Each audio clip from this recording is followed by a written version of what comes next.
Hello friends, student career point में मैं राकेश अजय आपका स्वागत करता हूं। छत्तीसगढ़ की प्राकृतिक विभाजन, इस सीरीज में हम छत्तीसगढ़ के प्राकृतिक विभाजन को पढ़ रहे हैं और इसके 3 पार्ट का अध्ययन कर चुके हैं। पूर्वी बघेलखंड के पठार, जसपुर सामरी पाट प्रदेश और महानदी बेसिन। आज के इस क्लास में हम दंडकारण्य के पठार के विषय में अध्ययन करने जा रहे हैं। यहाँ पर आपका मानचित्र आप देख सकते हैं, जो कि छत्तीसगढ़ के दक्षिण भाग है, जो कि है दंडकारण्य का पठार, बस्तर संभाग।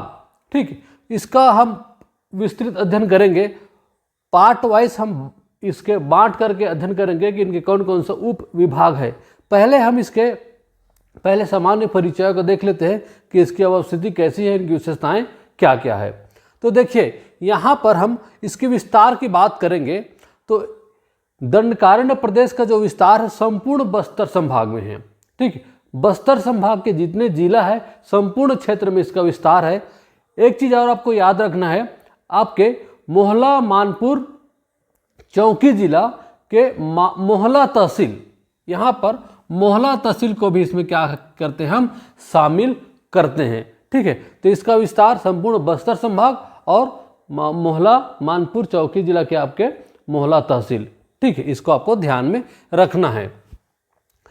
इसकी हम अवस्थिति की बात करेंगे तो अवस्थिति में आपके छत्तीसगढ़ के इस बस्तर संभाग के दंडकारण्य पाट प्रदेश के उत्तर में क्या है, हमारा महानदी का मैदान है, अर्थात हमारा महानदी बेसिन क्षेत्र है। इसके पश्चिम क्षेत्र में आपके महाराष्ट्र है, जो कि आपके गोदावरी नदी का प्रवाह क्षेत्र है इस तरह से। ठीक है, गोदावरी नदी है और इसके पूर्व में है आपके उड़ीसा। तो इस तरह से इसकी लोकेशन यहाँ पर हम देख सकते हैं। ठीक, अब इसकी हम क्षेत्रफल की बात करें तो क्षेत्रफल में आपका 39,060 किलोमीटर वर्ग। ठीक है, 39,060 वर्ग किलोमीटर में ये कुल फैला हुआ है। इसका पूरे छत्तीसगढ़ के यदि हिस्से की बात करें प्रतिशत वाइज तो ये है 28.91 किलोमीटर परसेंट। ठीक है, 28.91% कुल छत्तीसगढ़ के इतना क्षेत्र में यह फैला हुआ है। इसकी ढाल जो है, हमारे जो बस्तर क्षेत्र का ढाल जो है, संपूर्ण क्षेत्र का ढाल जो है आपका दक्षिण की ओर है, इधर से नीचे की ओर है। इसलिए इस क्षेत्र की सारी नदियाँ जो है गोदावरी अपवाह तंत्र, ये हमारा गोदावरी नदी जो कि महाराष्ट्र से निकलकर आपके बंगाल खाड़ी में विसर्जित हो जाती है, तो इसमें प्रवाहित होती है। ठीक, तो इसलिए इसके ढलान को याद रखेंगे आप। इसका ढाल किधर है, उत्तर से दक्षिण की ओर, उत्तर से दक्षिण की ओर यह ढाल है। शैल समूह की हम बात करें तो यह आर्कियन और धारवाड़ शैल समूह से इस क्षेत्र में इसका विस्तार है। धारवाड़ शैल समूह में हमने पढ़ा कि धारवाड़ शैल समूह में आपके लौह अयस्क की प्राप्ति होती है, लौह अयस्क की प्राप्ति होती है धारवाड़ शैल समूह में, और अन्य जो क्षेत्र है हमारा वहाँ पर आर्कियन शैल समूह का विस्तार है। ठीक है, तो इस तरह से इसका निर्माण जो है आर्कियन और धारवाड़ शैल समूह से हुआ है। ठीक है, उसके पश्चात आप खनिज के रूप में देखेंगे तो खनिज में जो मुख्य खनिज है वो है आपका लौह अयस्क। लौह अयस्क, लौह अयस्क है पहला। दूसरा में आपका आ जाएगा यहाँ पर हीरा। ठीक है, फिर आपका आ जाएगा कोरंडम। इस तरह से इसका हम क्या प्राप्त करते हैं, यहाँ पर खनिज को प्राप्त करते हैं। अब देखिए यहाँ पर नदी की बात करें, यदि नदी की तो इस क्षेत्र की महत्वपूर्ण नदी है इंद्रावती। ठीक है, जो कि बस्तर संभाग के मध्य से लगभग मध्य से क्या होती है, ये इस तरह से प्रवाहित होती है, प्रवाहित होकर के आपकी गोदावरी नदी में विसर्जित हो जाती है। तो ये प्रमुख नदी कौन सा है यहाँ पर, इंद्रावती नदी।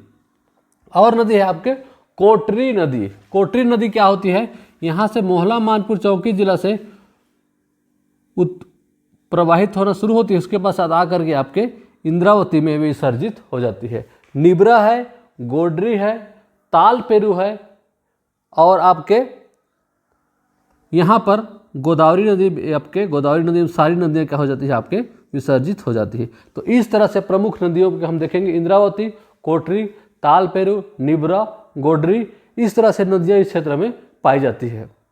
इसको हम और विस्तृत नदियों वाला खंड में देखेंगे, अभी आपको सिर्फ याद करने के लिए यहाँ पर देखना है।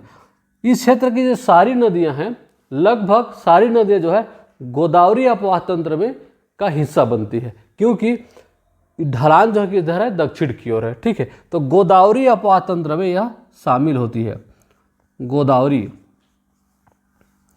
गोदावरी नदी का जो बहाव है वह छत्तीसगढ़ में नहीं है, लेकिन छत्तीसगढ़ की नदियां जो है हमारे गोदावरी अपवाह तंत्र में जा करके विसर्जित हो जाती है, ठीक है।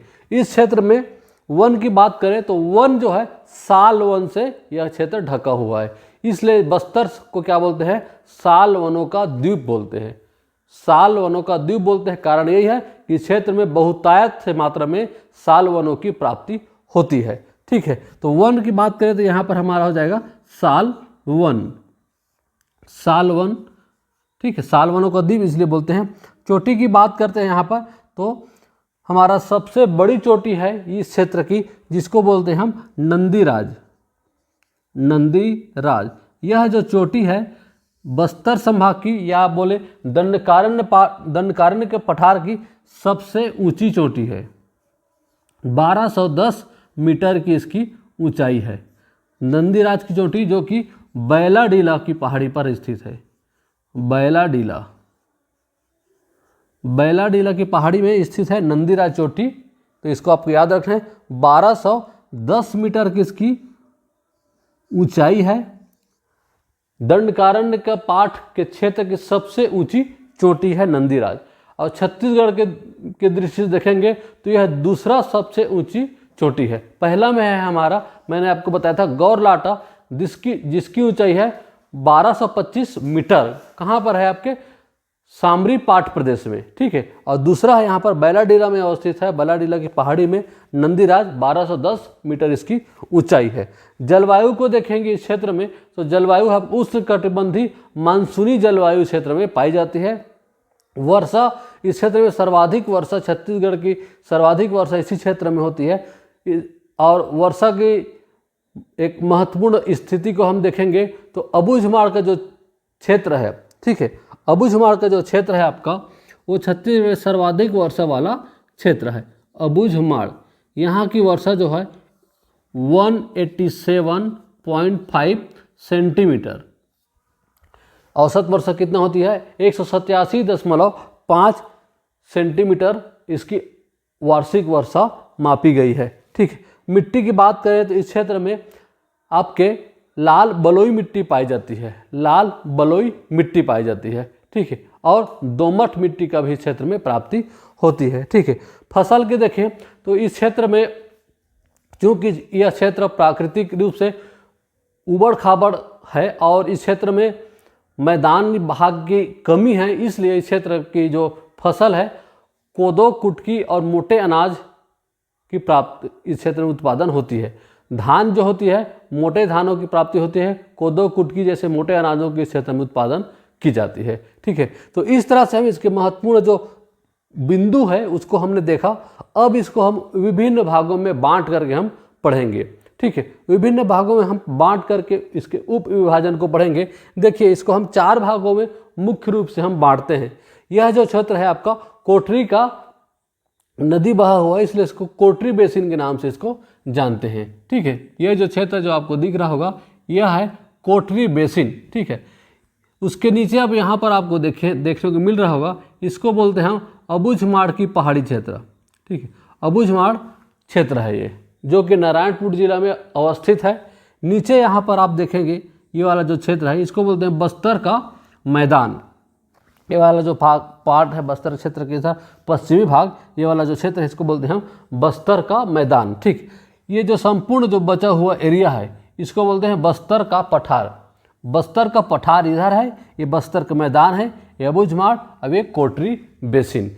इस तरह से हम इसको 4 भागों में बांट करके इसको पढ़ेंगे। इनके क्या क्या विशेषताएं हैं, इनकी अवस्थिति क्या है, इनमें कौन सी चोटी पहाड़ी नदियां पाई जाती है, इनको आइए हम देखते हैं।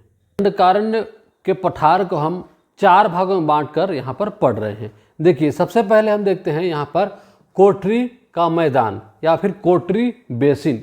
यह जो क्षेत्र है हमारा कोटरी का मैदान है या फिर कोटरी बेसिन भी इसको हम बोलते हैं। इसकी जो समुद्र तल से जो ऊंचाई है आपका 300 से 450 मीटर तक यह समुद्र तल से ऊंची है। ठीक है, इसके विस्तार की बात करें तो आपके मोहला तहसील, जो कि आपके मोहला मानपुर चौकी जिला के मोहला तहसील, पंखाजूर और भानु प्रतापपुर का कुछ क्षेत्र इसमें हम शामिल करते हैं। ठीक है, तो इसको आपको याद रखना है, भानु प्रतापपुर, आपके पंखाजूर और मोहला जो कि तहसील है, इसको हम इसमें शामिल करते हैं। ठीक है, इस क्षेत्र से कोटरी नदी, मैंने बताया इस क्षेत्र से कोटरी नदी का उद्गम होता है और इस क्षेत्र से पूरा कोटरी नदी बहा हुआ है। इसी के कारण इस क्षेत्र को हम कोटरी बेसिन के नाम से या फिर कोटरी के मैदान के नाम से हम जानते हैं। अगला देखिए आप, यहाँ पर अबूझमाड़ की पहाड़ी। ठीक है, यह जो क्षेत्र है वो है अबूझमाड़ क्षेत्र। अबूझमाड़, अबूझमाड़ का अर्थ होता है जिसको जाना ना जा सके, अर्थात जिसको बूझा ना जा सके, जिसको न जान सके, इसको अज्ञात। तो अबूझमाड़ जिसको जाना न जा सके, इस क्षेत्र का अर्थ होता है अबूझमाड़। ठीक है, इसकी ऊंचाई जो है आपका 600 से 900 मीटर तक यह क्षेत्र समुद्र तल से इसकी ऊंचाई है। ठीक, इसके विस्तार की हम बात करें तो यह नारायणपुर क्षेत्र में अवस्थित है। नारायणपुर जिला है, बस्तर संभाग का एक जिला, उसी क्षेत्र में यह अवस्थित है। ठीक है, इसकी चट्टान जो है आपका नीस और आपके नीस और ग्रेनाइट चट्टान से यह क्षेत्र परिपूर्ण है। ठीक है, नीस और ग्रेनाइट चट्टान से। ठीक, इसी क्षेत्र में एक घाटी है जिसको हम बोलते हैं खुरसेल घाटी। ठीक, अबूझमाड़ क्षेत्र में एक घाटी है जिसको हम बोलते हैं आपका खुरसेल घाटी। खुरसेल घाटी, यह जो घाटी है छत्तीसगढ़ में बहुत ही प्रसिद्ध है। कारण यह है कि इस क्षेत्र में, खुरसेल घाटी क्षेत्र में सर्वोत्तम प्रकार के सागौन का वन पाया जाता है। सागौन की प्राप्ति, सर्वोत्तम प्रकार के सागौन की प्राप्ति जो है खुरसेल घाटी में प्राप्त होती है।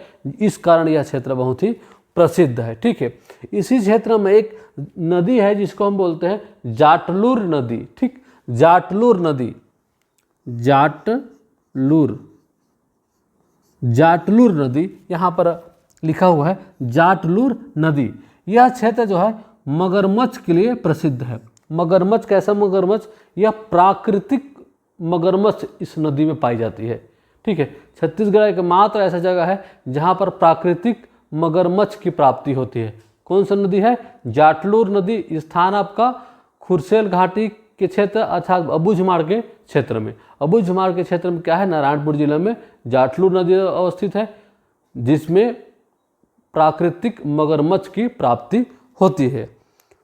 तो इस तरह से इसको आपको याद रखना है। महत्वपूर्ण बिंदु क्या है यहाँ पर? खुरसेल घाटी और जाटलूर नदी। जाटलूर नदी मगरमच्छ के लिए प्रसिद्ध है। खुरसेल घाटी जो है सागौन के वन के लिए भी यहाँ पर प्रसिद्ध है। सर्वोत्तम किस्म के सागौन यहाँ पर खुरसेल घाटी से प्राप्त होती है। अबूझमाड़ इसलिए यहाँ पर प्रसिद्ध है। एक चीज़ और मैंने आपको बताया कि अबूझमाड़ क्षेत्र में ही छत्तीसगढ़ की सर्वाधिक वर्षा वाला क्षेत्र है। 187.5 सेंटीमीटर, 187.5 सेंटीमीटर की यहाँ पर वर्षा होती है, जो कि औसत वर्षा है, जो कि छत्तीसगढ़ के, संपूर्ण छत्तीसगढ़ की सर्वाधिक वर्षा इसी क्षेत्र में होती है। तो इसलिए अबूझमाड़ को आपको याद रखना है। नारायणपुर क्षेत्र में यह इसकी अवस्थिति है। ठीक है, यह है नारायणपुर जिला, बस्तर संभाग की एक जिला नारायणपुर में। ठीक, अब देखिए, अब बस्तर का मैदान, इसको हम बोलते हैं, यह जो क्षेत्र है इसको बीजापुर क्षेत्र है, इसलिए बीजापुर और बस्तर का मैदान बोलते हैं। ठीक, बीजापुर और बस्तर का मैदान। ठीक, विस्तार की बात करें हम तो इसका विस्तार जो है बीजापुर और कोंटा तहसील में है। बीजापुर यह जो क्षेत्र है बीजापुर जिला क्षेत्र है, और नीचे आएंगे तो हमारा कोंटा तहसील पड़ता है यहाँ पर सुकमा जिला में। ठीक है, सुकमा जिला के अंतर्गत कोंटा तहसील। सुकमा जिला संपूर्ण नहीं है क्योंकि इधर भी सुकमा जिला है। ठीक है, तो बीजापुर जिला का कुछ क्षेत्र और यहाँ पर सुकमा जिला के कोंटा तहसील इसमें शामिल होती है। ठीक है, इस क्षेत्र में भी ग्रेनाइट और निश्चित चट्टान की प्राप्ति होती है। इसके आगे जो कि हमारा बस्तर का पठार, जो संपूर्ण जो अन्य बचा हुआ भाग जो देख रहे हैं ये संपूर्ण क्षेत्र है, इसको हम बोलते हैं बस्तर का पठार। बस्तर का पठार क्षेत्र है, ये जितने डॉट डॉट आपको दिख रहे हैं सारे क्या है, बस्तर का पठार है। बस्तर का पठार के अंतर्गत हम इसको शामिल करते हैं आपके यहाँ पर आपका बीजापुर क्षेत्र भी आता है, कुछ क्षेत्र सुकमा का भी आएगा, दंतेवाड़ा भी आएगा, बस्तर जिला आएगा, और यहाँ पर कोंडागांव जिला आएगा, यहाँ पर कुछ नारायणपुर का भी शामिल करते हैं, कुछ क्षेत्र कांकेर जिला का भी इसमें हम शामिल करते हैं। तो इस तरह से संपूर्ण जो बस्तर का पठार है सबसे बड़ी भाग है, यहाँ पर दंडकारण्य के पाठ प्रदेश है उसमें सबसे बड़ा क्षेत्र है बस्तर का पठार। ठीक है, इसकी ऊंचाई जो है 450 से आपका 700 मीटर तक यह ऊंची है, समुद्र तल से इसकी हाइट 700 मीटर तक है। ठीक, केशकाल घाटी, यहाँ पर जब हम इधर से जब जाते हैं आपका रायपुर से आगे जब जाएंगे हम तो यहाँ पर केशकाल घाटी पड़ती है जिसमें है 12 मोड़े हैं। ठीक है, 12 मोड़े हैं, इसको बोलते हैं केशकाल घाटी। केशकाल घाटी जो है उसी को बस्तर का प्रवेश द्वार के नाम से भी हम जानते हैं, बस्तर का प्रवेश द्वार। इसमें कितनी मोड़ है, 12 मोड़। केशकाल घाटी को हम तेलिन घाटी के नाम से भी जानते हैं क्योंकि उस क्षेत्र में एक तेलिन माता का मंदिर भी अवस्थित है। तेलिन माता का मंदिर की यहाँ है केशकाल घाटी में। ठीक है, तो केशकाल घाटी या तेलिन घाटी के नाम से हम उसको जानते हैं। ठीक है, यह जो केशकाल घाटी क्षेत्र है इसको जल विभाजक क्षेत्र के नाम से भी हम इसको जानते हैं। कारण यह है कि केशकाल घाटी आपका जो महानदी अपवाह तंत्र और इंद्रावती नदी या फिर आप बोल सकते हैं गोदावरी नदी अपवाह तंत्र के बीच में जल विभाजक का काम करती है। कैसे, देखिए ऊपर का जो नदी है आपके महानदी अपवाह तंत्र में सम्मिलित हो जाती है जो इतने भी नदियां हैं, और इसके नीचे की नदियां हैं जो कि आपके इंद्रावती से में शामिल होकर के गोदावरी नदी में सम्मिलित हो जाती है। तो इस तरह से हम इसको आपका इंद्रावती और महानदी के बीच में जल विभाजक के रूप में इसको हम देखते हैं केशकाल घाटी को। ठीक, बहुत ही यह मोड़दार क्षेत्र है। ठीक है, इसको आपको याद रखना है। इसको हम बस्तर के प्रवेश द्वार के रूप में हम जानते हैं।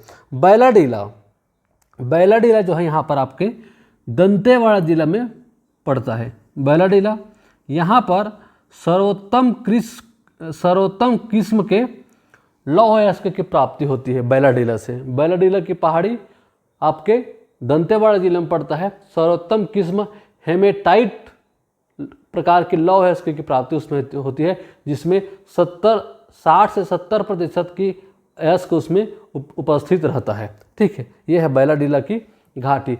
इसी में बैलाडीला की पहाड़ी में ही नंदीराज चोटी है जिसको मैंने आपको अभी बताया। नंदीराज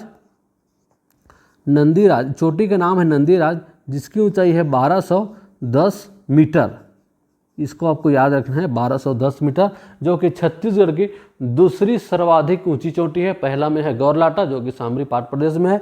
यह है बैलाडीला, दूसरा है जिसकी चोटी का नाम है नंदीराज चोटी, दंतेवाड़ा जिला में स्थित है। पहाड़ी का नाम है बैलाडीला। ठीक है, यहाँ का जो लौह अयस्क जो खनिज का उत्पादन होता है इसको जापान को निर्यात किया जाता है। ठीक है, जापान को निर्यात किया जाता है जो कि विशाखापत्तनम बंदरगाह के द्वारा जापान को निर्यात किया जाता है, जो कि एक बहुत ही सर्वोत्कृष्ट प्रकार के लौह अयस्क होती है। तो इसको आपको क्या करना है, याद रखना है। ठीक, इसी क्षेत्र में है आपका राव घाट की पहाड़ी। राव घाट की पहाड़ी यहाँ पर आपको कांकेर जिला में मिलेगी, जो कि कांकेर जिला है। यहाँ पर क्या होती है, यहाँ पर भी आपको लौह अयस्क की प्राप्ति होती है कांकेर जिला में। ठीक है, इसको आपको क्या करना है, ध्यान रखना है। और आरी डोंगरी भी इसी क्षेत्र में पाई जाती है। आरी डोंगरी है, गढ़िया पहाड़ है आपका, और बैलाडीला की पहाड़ी में ही बैलाडीला की पहाड़ी से 2 नदियों का उद्गम भी हुआ है यहाँ से। पहला है आपका मलगेर नदी और दूसरा है आपका यहाँ पर शंखिनी नदी। ठीक है, मलगेर नदी और शंखिनी नदी का उद्गम भी बैलाडीला की पहाड़ी से यहाँ पर होती है। तो इसको भी आपको क्या करना है, ध्यान रखना है। तो इस तरह से हमने बस्तर के जो पठार है इसको हमने देखा, और इस तरह से पूरे दंडकारण्य पाठ प्रदेश को हमने 4 भागों में बांट के पढ़ा। कोटरी का मैदान, अबूझमाड़ की क्षेत्र है, यहाँ पर बीजापुर बस्तर का मैदान है, फिर बस्तर का पठार हो गया। चारों भागों के हमने अध्ययन किया। इसके कुछ चोटियाँ हैं जो कि एग्जाम की दृष्टि से महत्वपूर्ण है। उसको एक एक जो पहाड़ी का नाम है उसको आपको याद रखना पड़ेगा। उसको मैं आपको पूरा लिस्ट जो है आपको टेलीग्राम में प्रोवाइड करा दूंगा, वहाँ से आप उसको डाउनलोड करके आप उसको याद कर सकते हैं। तो यह रहा हमारा प्राकृतिक विभाजन, जो कि हम पूरे 4 भागों में बांट करके पढ़ा। पूर्वी बुंदेलखंड के पठार, जसपुर सामरी पाठ प्रदेश, महानदी बेसिन और दंडकारण्य का पठार। ठीक है, इस तरह से हमने इसको पूरा जो है इसको हमने अध्ययन किया है। कुछ जो पॉइंट जो अब मैं बता रहा हूँ आपको, पहाड़ी जिसको आपको याद रखना है, उसकी अवस्थिति रखना है, पहाड़ी का नाम रखना है और उसकी ऊंचाई का नाम रखना है, जो कि एक फ्लो चार्ट में है आपका पूरा टेबल के साथ। मैं आपको उसको टेलीग्राम में प्रोवाइड करा दूंगा, डिस्क्रिप्शन में लिंक है, वहाँ से आप उसको डाउनलोड कर सकते हैं। तो आज का वीडियो कैसा लगा हमें ज़रूर कमेंट बॉक्स में लिखें, और वीडियो को ज़्यादा से ज़्यादा लोगों तक शेयर करें ताकि ज़्यादा से ज़्यादा लोगों को इसका लाभ हो सके। आज का वीडियो देखने के लिए आपका बहुत बहुत धन्यवाद।